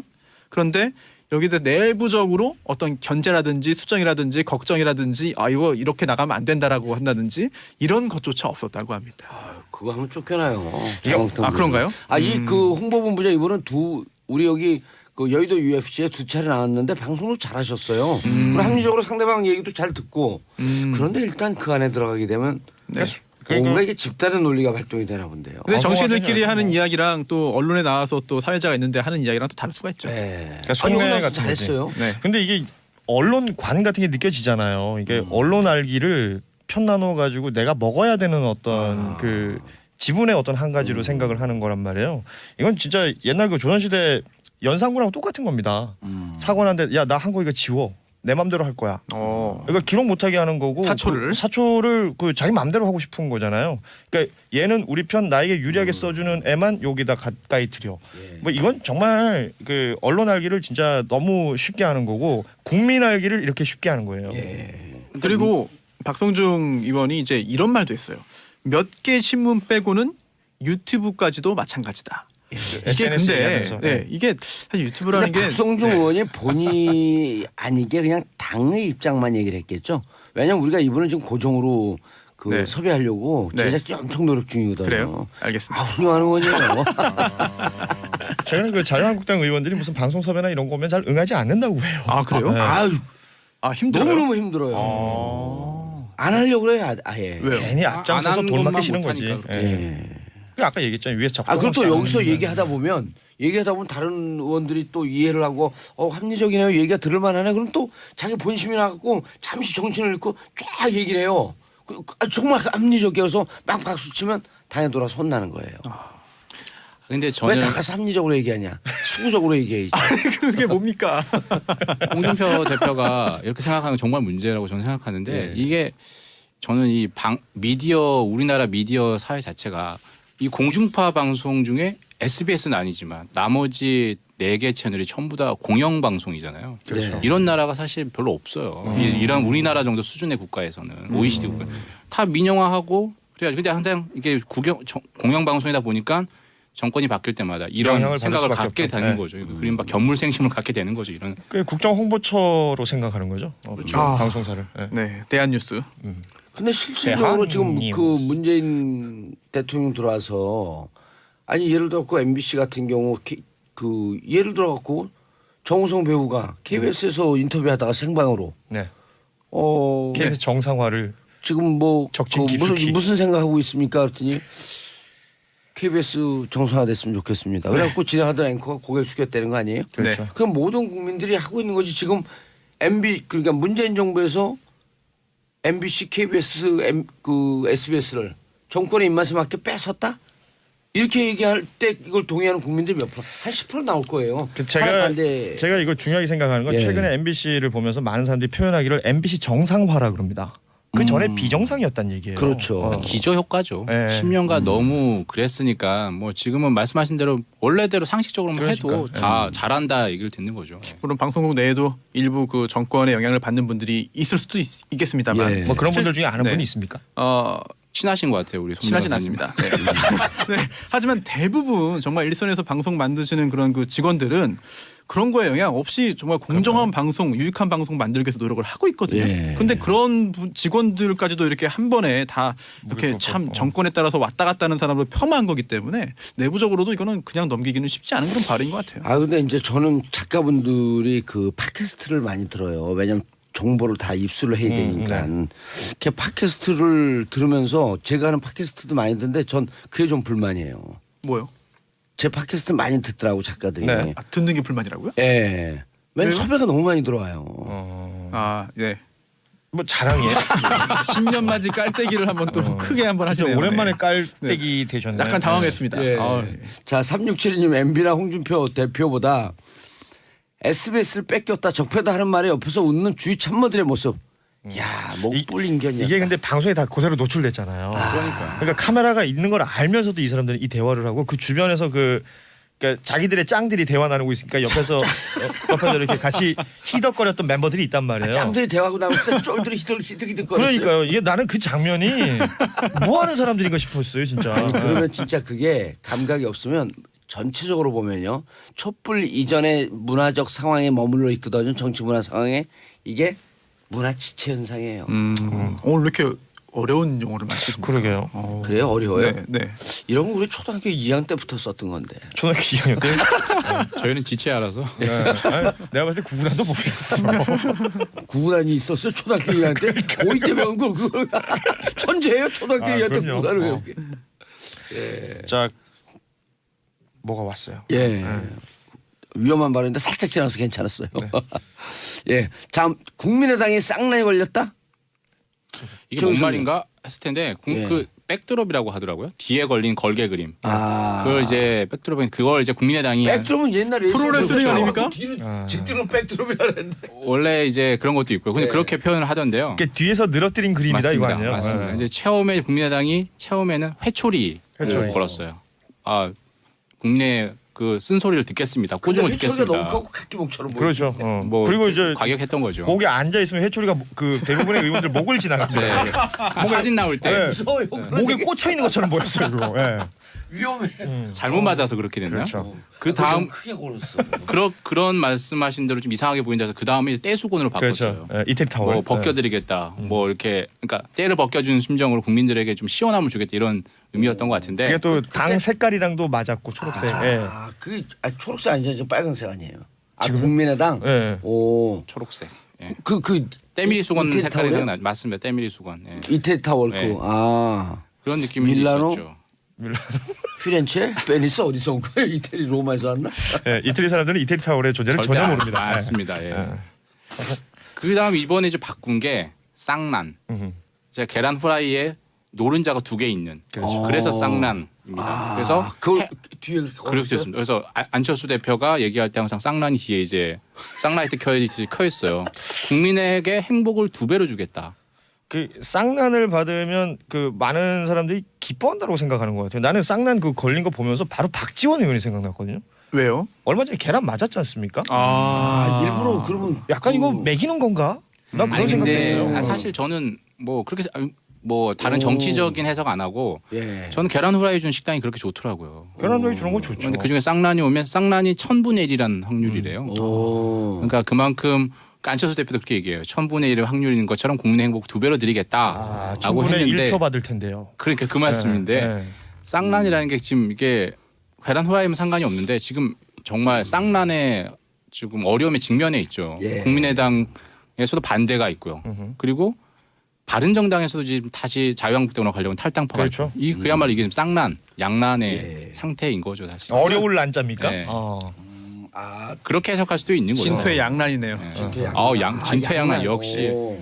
아니 그거네 진짜 나갈까, 아 이런 배운 사람들. 나갈까 후퇴할까? 네. 철수할까 안 철수할까? 그렇네요. 양난이네. 안철수 할까. 뿌듯하네요. 네. 아무튼 야 요런 게 어떻게 살았다 방송에서 좋네요. 네. 다들 말장난치고. 예. 아니 그거하고 저거 그 양난 진퇴양난하고 병자호란하고 무슨 관계야? 네. 아무튼 뭐 다들 임진왜란 병자호란 합쳐서 예. 진퇴 양난, 양난. 쌍난. 자 그런데 신당 추진위원은 몇 명이나 된대요? 근데 이게 사실 지금 39명인가 그렇잖아요. 최명길 예. 의원이 이제 최종 무협한 그 결정을 받았으니까 그 중에 한 20명 이상은 일단 신당 추진파에 있는 것 같고 일단 비례대표들은 들어갈 수가 없잖아요. 맞습니다. 네. 그것 때문에 이제 뺄섬의 통합이다 이렇게 네. 얘기를 하는데 사실 또 반대파도 딱 어제 모임엔 11명이 나왔고요. 나왔어요. 그리고 한 15명까지 될 거다 지금 얘기를 하고 있잖아요. 그래서 만약에 그 신당 추진파죠. 국민의당 입장에선 반대파들 같은 경우에는 그 원내 그 정당이 될 수 있느냐, 교섭단체가 될 수가 있느냐. 20석을 확보해야 되니까요. 그렇죠. 네. 그 부분이 이제 결국엔 전국구를 빼면 어떻게 될지 모르는 비례대표를 아니 뽑는 어제 어떻게 되는 거죠. 그 국민의당 의원 반대하는 분이기 때문에 뭐 이제 하고 기자들하고 쭉 이렇게 보면 11명이 통합 추진에 찬성하고요 의원들이 한 19에서 18명 정도가 반대하고 10명 정도가 중재한다는 거 아니에요? 중재는 김동철 의원, 주승용 의원, 그다음에 황종 황종 의원 이런 분들이 들어가 있는데 근데 이제 이 10명이 통합으로 가느냐 아니면 반대쪽으로 가느냐에 따라서 이제 셈법이 완전히 그렇죠. 틀려진다 그러는데 요 10명은 어디로 갈지 잘 모르겠대. 이제 박주선 의원 같은 경우는 반대쪽으로 돌았고 그래서 요 10명의 향배에 따라 관심을 갖더라고요. 그래서 10명 중에 한 7, 8명 붙어주면 한 20명 가까이 가는 거고 안 그러게 되면 바른정당 의원도 몇 명 있으니까요. 근데 이제 또 바른정당 의원들 또 한 중에서도 3명 정도 자유한국당으로 간다는 거예요? 지금 움직임을 보이고 있죠. 그리고 또 남경필 하태경 지사, 의원은 절대 안 간다 그러고 남경필 지사나 원희룡 지사도 지금 계속해서 관망하는 상태고요. 남경필 지사는 자유한국당으로 갈 가능성이 높은데 원희룡 지사는 무소속 출마 쪽으로 그 굳히는 것 같더라고요. 어찌됐든 바른정당 그 통합엔 합류를 하지 않는 방향으로 지금 생각을 하고 있는 거죠. 근데 그 두 분 다 이제 뭐 그 원내 의원들은 아니기 때문에 이게 교섭단체가 성립이 되려면 아시는 것처럼 이제 20석이 돼야 되는데 이 20석을 만드는 건 이건 진짜 조합 같아요. 제가 보니까. 그래서 예전에 그 통합 반대파야 아니면 찬성파요? 제가요? 아니 20명 만드는 게. 한번 확실히 하세요. 그러니까 둘 다 똑같은 것 같아요. 그렇죠. 둘 다 맞아요. 네. 한쪽이 만들면 한쪽이 못 만드는 구도예요 이번이. 왜냐하면 예전에 그 황영철 의원이 자유한국당으로 다시 가기 전에 두 번째 탈당하기 전에 캐스팅 보트 같은 역할을 했었잖아요. 있으면 그 교섭단체가 그 충족이 됐던 거고 나감으로써 안 되는 그런 상황들이 만들어질 때 그 나름대로 그때 몸값 띄우기 위한 각 의원들 간의 셈법도 굉장히 나는 지금 머릿속으로 빨리빨리 돌아가고 있을 것 같아요. 저는 말씀하신 대로 교섭단체가 될 것 안 될 것 같은 그런 약간의 리스크를 갖고도 안철수 대표가 왜 이런 어떤 이런 모험을 하느냐.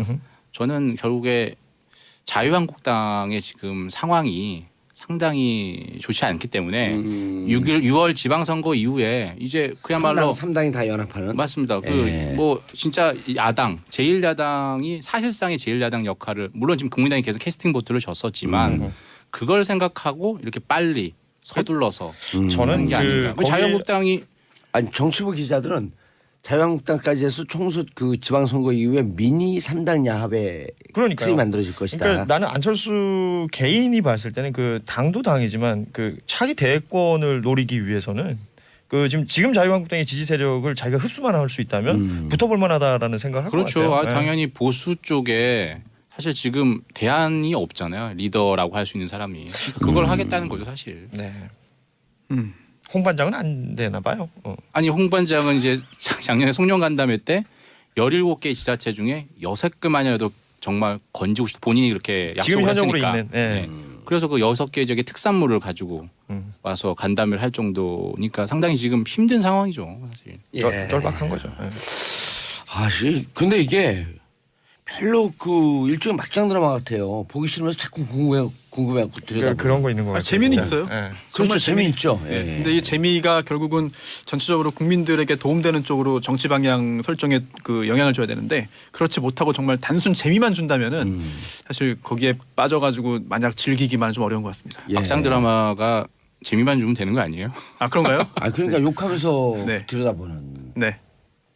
그거 아주 이상해요. 근데 자 마지막으로 시간이 얼마 별로 많은데요. 네. 나 좀 기대해야 되나 싶어. 우리은행으로 달려간 자유한국당? 근데 자유한국당 안 그래도 그건 힘든데 진짜 너무 하시는 거 아니에요? 네. 이거? 이분들이 작가로서 저는 이 그림들 다들 보셨는지 모르겠어요. 통일나무라는 그림입니다. 그러니까 예. 우리은행에서 이제 주최한 일종의 뭐 사생 대회죠. 그림 그리기 대회에서 입상한 작품인데 통일나무라는 작품이 나무 가지에 뭐 이 통일을 상징하는 다양한 것들이 걸려 있는데 거기에 태극기하고 인공기가 있어요. 그래서 그 인공기가 걸린 걸 가지고 자유한국당 측에서 이거 색깔로 뒤집어 씌우는 거라고 저는 보여지는데 글쎄요 뭐 저는 이 부분에 대한 여러 가지 반응들이 있는데 네티즌 댓글 중에요 제일 인상적이었던 게 통일나무 그리는데 그럼 태극기하고 인공기 그리지 자유한국당은 일장기를 기대하는 것이냐라는 얘기를 하더라고요. 그러니까 지금 우리가 어디 있는지를 그 초등학생들도 생각하고 있는데 예. 우리가 누구랑 사이좋게 지내야 되고 사실은 누구랑 얘기를 해야 되고 누가 나의 상대인지 화합의 상대인지 아니면 뭐 대화의 상대인지를 생각하는 건 초등학생들도 하고 있는데 자한당은 어떻게 생각하고 있는 것인가라는 생각이 들었고 댓글들을 몇 개 보다 보니까 뭐 역사에 남을 뻘짓이다. 이 초등학생들이 순수하게 그린 그림을 자유한국당 측에서는 도대체 이렇게 색깔론을 씌워야만 하는 것이냐, 구시대적인 발상이다. 뭐 이런 네티즌들 반응이 쭉 나오는데, 그래서 이걸 자유한국당 의원들이 우리은행까지 직접 갔잖아요. 네. 또 들어가려다가 제지당하고 홍준표 대표가 문재인 정권을 두고 쇼만 한다, 뭐 쇼 잘한다 이런 얘기했다는데 제가 봤을 때는 이게 퍼포먼스입니다. 이게 사실은 반박을 또 금방 불러일으켰습니다. 뭐냐면 이게 이명박 전 정권 또 박근혜 정권 당시에 통일부가 평화통일 포스터를 열었어요. 포스터 대회를. 1, 2, 3등이 다 인공기가 있어요. 네, 여기 태극기 인공기 다 있습니다. 그런데 인공기가 그림에 있다고 해서 이게 바로 뭐 이적 표현물이다? 뭐 아니 빨갱이다? 태극기보다 인공기가 좀 더 높았다는 거 아니에요? 네. 주장은. 그렇죠. 위치가. 네. 왼쪽에서 나뭇가지가 하나 더 높았던 거예요. 예. 뭐 김일성화로 추정되는 꽃이 뭐 나무에 달려 있었다라고 하는 여러 가지 이유를 댔는데 글쎄요. 김일성화는 뭐예요?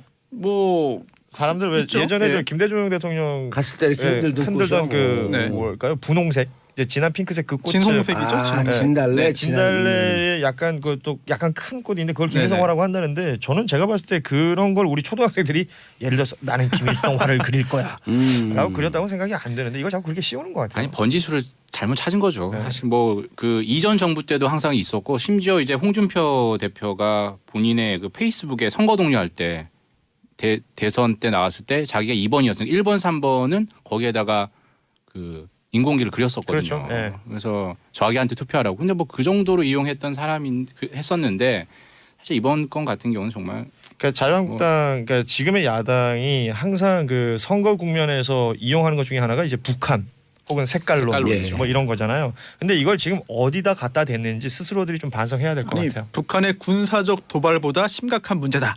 말로 표현할 수 없는 충격적인 사건이다. 어린아이 그림을 종북 확산에 이용한 것이다. 이런 표현 이제 동의하기는 쉽지 않을 것 같습니다. 그 제가 분명히 말씀드린 건 그 친구가 태어났을 때는 그들이 정권을 잡고 있을 때입니다. 이건 지금 뭐 너무 웃긴 얘기예요. 이건 상식적으로 말도 안 되고. 아니 그리고 그 예를 들어서 그 남과 북에 관련된 영화를 하는데 거기 인공기 막 나오잖아요. 그럼요. 그 나오죠. 싸워갖고 근데 이제 끝났다네요. 그만하겠어요. 자, 세 분 인사하시고요. 네, 감사합니다. 예, 자 저는 4부 전혁 작가 전 작가의 시선으로 돌아오겠습니다. 채널 고정하소서. 정봉재 정치쇼 4부 전혁 작가의 시선. 자, 작가의 남다른 관점으로 우리 사회를 들여다보는 시간. 전 작가의 시선 전혁 작가님 자리하셨습니다. 네, 안녕하세요. 예, 새해는 처음 뵙는 거죠. 그렇죠. 예, 해피 뉴 이어. 해피 뉴 이어, 해피 뉴 뉴스. 우리 4부 들어가기 전에 아까 3부 방송 중에 저희 그 패널 중 한 분이 지체아란 단어를 부적절하게 사용했습니다. 진심으로 사과드립니다. 경솔한 발언이었고요. 비슷한 실수 다시 하지 않도록 더욱더 격하게 조심하겠습니다. 죄송합니다. 자, 오늘의 시선 네. 어디에 꽂히셨어요? 뭐 꽂혔다 보기는 올해 이제 많은 사람들에게 회자됐던 뉴스가 이 우리 봉도사의 사면과 예. 그다음에 두 번째로는 김정은의 신년사가 아니었을까 예. 싶어요. 뭐 각국에서 신년사가 나오긴 하지만 이번에 김정은의 입에서 도대체 어떤 내용이 나오느냐가 관심사였지 않습니까? 저희가 함께하는 다른 방송에서 우리가 예측을 좀 하지 않았나요? 예측은 했죠. 예, 예측은 그런데? 했지만 제가 보기에는 이게 굉장한 그 양면 작전, 정말로 갈라치기 작전의 정수를 보여준 것 같아요. 이제 앞서서도 이제 평창 올림픽 등 이제 대화의 메시지를 던졌다 이런 점에 대해서 굉장히 우리가 다행스럽고 저도 다행스럽게 생각합니다. 예. 그런데 이번에 이제 신년사에서 김정은이 핵 단추를 언제든지 이제 누를 수 있다는 핵 단추라는 표현을 처음 썼어요. 근데 다른 언론에서는 이 핵 단추에 대해서 뭐 그게 뭐 저기 이제까지 핵무기 완성 뭐 큰 소리 친 거하고 그렇게 다르지 않느냐 하지만 제가 볼 때는 이거는 매우 구체적으로 이제 실행을 할 수 있다는 걸 보여줬다고 생각을 해요. 단추. 네. 물론 이제 저도 북한이 그래도 이제 만약에 핵 단추를 만에 하나라도 누르게 되면 북한 정권은 물론이고 북한 자체의 그 괴멸을 뜻하는 거 아니겠습니까? 예. 그럼에도 불구하고 우리의 6.25의 남침이나 이런 거를 보았을 때 우리가 흘려들어서는 안 된다. 즉 핵 단추가 내 사무실 책상 위에 항상 놓여 있다 이렇게 표현했다는 거에 대해서 우리가 위협이 아닌 이것이 우리 앞에 현실이라는 걸 저는 좀 직시하고 핵 단추. 네. 예. 그리고 이제 우리 문재인 정부도 저는 이제 문재인 대통령이 정말 최선을 다해서 이 한반도의 안보를 정착시키고 평화를 정착시키기 위해서 노력을 하고 있다는 거를 뭐 우리 국민이면은 저는 모를 사람은 없다고 생각해요. 물론 그 방식이라든가 방법론에 대해서는 비난도 할 수 있고 하지만 그 점에 대해서는 뭐 이 다른 생각은 없을 거라고 보지만은 이 김정은이라는 인물을 어떻게 대해야 할 것인가 여기에 대해서는 이낙연 총리도 얘기했지만 매우 간단치 않고 매우 신중하게 접근해야 된다는 점. 그리고 이번에 이용당할 수도 있다.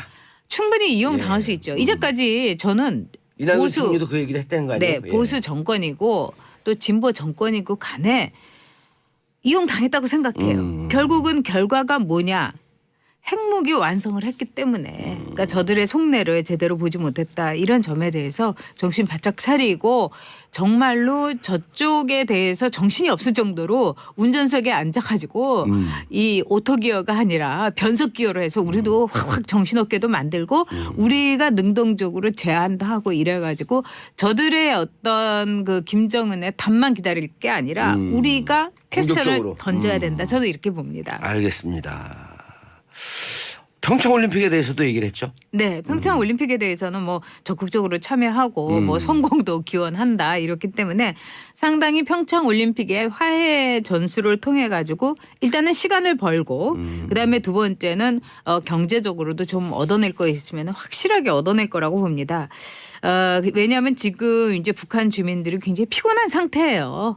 지금 핵무기를 위해서 또는 뭐 공화국의 조난을 위해서 이렇게 달려왔지만 일반 사람들의 생활이라는 건 굉장히 피폐의 일로고 그리고 이제 북한에 저도 몇 번 가봤습니다만 정말 가슴 아파요. 그 현실을 보면. 그렇기 때문에 일단은 북한 주민들에게 좀 경제적으로 그래도 좀 봄날이 비슷하게 오고 있구나 하는 감을 줘야 되기 때문에 그런데 그 돈주머니를 이 김정은의 경우는 핵무기를 결코 포기할 수 없기 때문에 예. 미국이라든가 일본이라든가 뭐 이런 나라한테 뜯어낼 생각을 하지 않고 남한 정부에다가 손을 내밀려는 전략이다. 저는 이렇게 봅니다. 만약에 앞으로 핵 보유국이 된다면은 자신은 정말 동네에서 이 칼부림을 하는 정말 조폭으로서 행사를 하면서 그 어린 누이는 저 공장에 가가지고 밤늦게 일하게 만들면서 그 돈을 뜯어먹는 그 조폭하고 비슷한 형태가 될 거라고 봐요. 알겠습니다. 가슴 아픈 일이라고 봅니다. 우리가 정신 똑바로 차려야죠. 네. 이번 신년사에서 보게 되면 김정은의 통치 방향, 초점 이런 것도 보인다고요? 상당한 자신감을 표현했다. 저는 이렇게 봅니다. 물론 이제 김정은이 지금 하는 거라든가 이걸 보면은 김일성의 흉내내기를 모방을 벤치마킹. 착실하게 하고 있는 거죠. 네. 예전에 그 체스터필드라는 정치가는 이렇게 얘기했어요. 인간 행동의 50%는 모방이다. 이렇게 얘기했어요. 특히 어린 아이들이 이건 좀 재밌는 일례입니다만 인류학에서 어떤 얘기하냐면 지금 지구상에서 이렇게 볼 때 그 아버지의 아들이 아닌 경우가 가정의 경우는 한 10% 정도 된다는 거예요. 예? 진짜예요. 이건 책에서도 많이 언급이 됐고 저는 오히려 제가 이 그거밖에 안 돼요? 얘기를 산부인과 의사한테 했더니 그 의사 선생님이 그렇게 적은가요? 그렇게 얘기를 하는데 어쨌든 그런데 그럼에도 불구하고 그 아이들이 무사하게 자라고 상속도 받는 경우가 상당히 대부분이에요. 70-80%예요. 오히려 그럴 땐 모르는 게 약이네요. 근데 우리가 발가락이 닮았다라는 소설에서도 느끼는 맞아요. 거하고 마찬가지로 이 어린 아이들이 본능적으로 딱 이렇게 보면은 이제 자신을 의심스러운 눈길로 보는 아버지라고 여기는 사람에 대해서 본능적으로 느낀다는 거예요. 저 사람이 내 아버지라는 사람이구나. 그러면 나는 저 사람하고 비슷한 행동을 모방을 해야지 내가 죽지 않고 살아남을 수 있어. 그래서 그 아버지가 애를 보면서 눈을 이렇게 가는 눈을 찡그리고 뜨면은 그 아이가 한 쫙 본능적으로 한 2-3살 때서 이렇게 찡그리고 아버지를 본다는 거예요. 그럼 아빠가 너 나를 발가락도 닮았네. 닮았고 표정도 닮았어. 이렇게 된다는 거예요. 예. 그런 점에서 모방이라는 건 인류에게 생존과도 같은 겁니다. 예. 그래서 김정은에게 있어서도 김일성의 모방이라는 거는 그만큼 생존 본능에서 왔다는 거죠. 예. 이번에 이제 옷도 회색 양복을 입고 나타나지 않았습니까? 근데 그것도 의미가 있어요? 네, 그럼요. 그 전에 남색 양복도 있고 또 회색 양복도 입은 적이 있어요. 이번이 처음은 아니지만 신년 맞아. 보는데 그렇죠. 인민복이 아니고 그렇죠. 그러니까 신년사에서 회색 양복을 입었다는 건 뭐냐면 이제 내가 독자적으로 핵무기도 완성을 했고 예. 내 대에서 그렇기 때문에 나름대로 나의 통치 기반은 완성됐다. 이번에 보여주면은 김일성과 비슷한 행태를 많이 보여줬어요. 아니 모습이 더 닮아간 것 같아요. 그렇죠. 그리고 김일성이 이제 남로당 우리나라의 그 자생 공산주의였던 박헌영을 숙청한 거라든가 굉장히 무자비했습니다. 그 뭐 전 부인이었던 비비안나에 대한 그 이제 숙청이라든가 뭐 이런 것까지 볼 때 그런 점에서 피도 눈물도 없고 동지에도 없었던 김일성의 숙청 방식을 그대로 모방을 한 거죠. 그러니까 행동 양식도 모방을 한 겁니다. 그런 점에서 이번에 이 신년사라는 거는 전 북한 주민에 대해서 봐라. 이제 나는 누구도 무시할 수 없는 너희들이 인정해야만 하는 지도자가 됐다. 그런 선언이고 또한 대남 메시지도 강력하게 당근과 채찍을 처음으로 내놨던 양동 작전이다. 이렇게 볼 수 있죠. 그런데 네. 이번에 보니까요. 네. 정말 이렇게 따라하고 그러는데 김일성의 모습 그렇죠.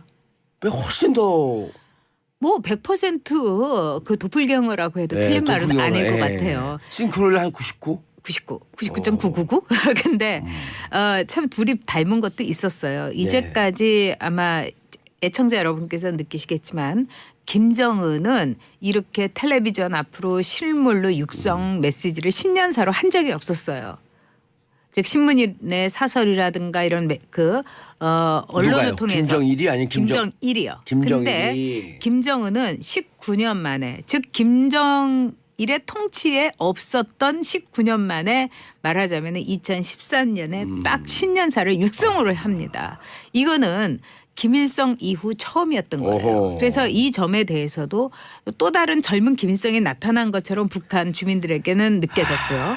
그다음에 이제 그 김일성으로 말할 것 같으면은 이제 북한 주민들 사이에서는 어쨌든 카리스마도 있고 풍채도 좋다. 근데 김정일은 참 풍채도 본인 얘기로 굉장히 자신을 비하한 표현도 있었지 않습니까? 최은희 씨가 이제 언급한다면 자기는 굉장히 그 체력적이나 이제 모양새로는 별로 좋지 않다 이런 말을 했는데 김일성은 1946년부터 94년까지 무려 49년 동안 신년사를 해왔습니다. 예. 그것도 아주 자신만만한 신년사를 해줬는데 즉 80년대 후반 90년대 초반에 신년사에서 토로를 하기 시작해요. 실토를. 내가 인민들에게 이 밥에 고깃국을 먹이고 싶었는데 안 됐다. 비단 옷을 입혀주고 싶었는데 안 됐다. 이러면서 철저한 자신의 어떤 경제적인 과거에 대해서 말하자면 반성을 하는 거나 마찬가지입니다. 근데 그 뒤에 나타냈던 김정은의 경우에는 뭐 경제적으로 열심히 하겠다 이러면서 굉장한 핑크무드를 조성했지만 그 결과는 뭐였냐면 고난의 행구 끝에 대단한 굶주림이었어요. 몇백만이 그때 20년 네, 동안 굶주렸죠. 더구나 그뿐만 아니라 김정은이 어떤 일이 있었냐면은 많은 북한 주민들에게 카리스마를 주지 못한 거예요. 김정일이. 그렇죠. 김정일이. 그런 점에서 이제 김정은이 나타난다는 거는 이제 그 무너진 꿈 그 불가능하기 했던 그 경제에 대한 꿈을 이 실물 정치를 통해서 즉 경제라는 실물 정치를 통해서 내 실체의 모습을 보여주고 내 육성을 보여주면서 다시 좀 먹고 살게 해주겠다 이런 거였죠. 그래서 이번 신년사는 의미가 많은 거네요. 의미가 굉장히 많죠. 그런 점에서 제가 보기에는 물론 북한 주민들이나 탈북자들은 김정일 3대의 거짓말이 바로 신년사였다 이렇게 얘기합니다. 그것도 틀린 말이 아니죠. 그리고 미국과 한국을 이간질 무산지시키려는 갈라치기 이 수법의 아주 정점이다. 이렇게도 얘기합니다. 우리가 이것도 귀에는 쏙쏙 박히게 기억하고 있어야 합니다. 그러나 그럼에도 불구하고 핵무기 완성이라는 데 대한 굉장한 자신감을 드러냈고 김일성의 진정한 후계자는 바로 나다. 이런 거를 보여주었다. 이렇게 볼 수 있습니다. 예. 그런데 네. 현재의 자, 이 보면은 김일성을 따라하려고 그런다. 네. 그런데 지금 정치 경제적 상황이 김일성이 수십 년간 집권하던 네. 근한 40년을 한 거죠. 네네. 그 때와 정치 상황, 경제적 상황, 사회적 상황, 문화적 상황 네. 그리고 전 세계에서 사회주의 국가, 공산주의 국가가 다 몰락하고 유일하게 네. 남아있는 네. 또 쿠바는 남아있지만 서방 세계에 상당히 개방되어 있는 이미 끝났죠. 쿠바의 폐쇄 그래, 정치는. 유일하게 남아있는 네. 이 상황에서 과연 김일성 따라하기 얼마나 통할까? 제가 보기에는 방법이 없다고도 볼 수 있어요. 그 나라가 아주 심각할수록 그 나라의 자존감이나 허상을 굉장히 이 뭐라고 할까요? 강조하는 것이 모든 정치 형태, 후진국 정치 형태의 특성이었어요. 그래서 지나친 자존감이라든가 지나친 자부심, 자긍감을 이렇게 강조하는 나라일수록 못 살고 그 나라의 상태가 심각하다. 이런 말은 뭐 여러분도 잘 아시는 시바 류타로라고 그 일본의 유명한 소설가가 이야기를 한 적이 있어요. 저는 이 말은 굉장히 옳은 말이다 이렇게 얘기합니다.